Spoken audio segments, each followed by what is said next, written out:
Hello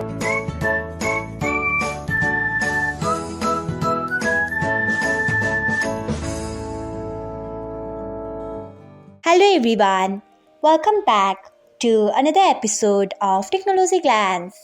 Today, in this video, I'm going to guide you through how you can change public post notification to public on Facebook Lite. So, let's get started. Firstly, open Facebook Lite app in your device. Then tap on three lines icon. Next, tap on settings. After that, tap on followers and public content.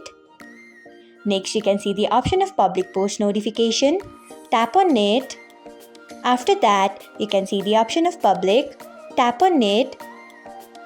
So, this is how you can change public post notification to public on Facebook Lite.